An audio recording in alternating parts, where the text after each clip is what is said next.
Тәуелділік оқу мен жұмысқа қалай зиян келтіреді?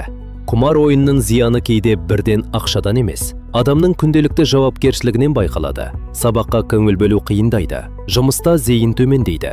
Адам тапсырмасын уақытында орындамайды, ұйқысы бұзылады, ойы үнемі басқа жақта жүреді. Өйткені оның санасы қайта ұтамын ба, ұтылғанды қалай қайтарамын, келесі матч қашан, балансымда қанша қалды деген ойлармен толып тұрады. Ресми түсіндіру жұмыстарында құмар ойындардың салдары ретінде жұмысқа деген ынтаның төмендеуі, әлеуметтік оқшаулану және өнімділіктің нашарлауы аталған. Астана қаласындағы алдын алу дәрістерінде де мұндай тәуелділіктің психоэмоциялық жағдайға және жалпы әл-ауқатқа әсер ететіні ерекше айтылған.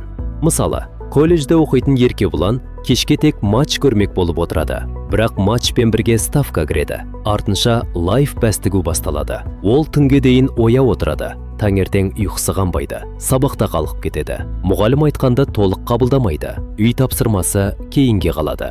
Бірнеше аптадан кейін бағасы төмендейді. Ал ол мұны жалқаулық деп емес, қазір уақытша ғана деп қабылдайды. Дәл осы жерде қауіп бар.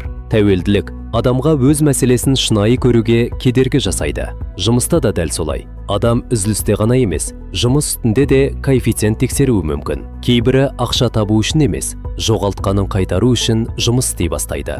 Бірақ мұндай ой адамның сапасын түсіреді, жұмыстағы қателік көбейеді, беделі әлсірейді, кейде қызметінен айырылу қаупі туады. Сондықтан құмар ойын жеке хобби емес, егер ол оқу мен еңбекке әсер ете бастаса, бұл тәуелділіктің өмірдің өзегіне кіріп кеткенін білдіреді. Ал мұндай кезде ерте тоқтау ең дұрыс шешім.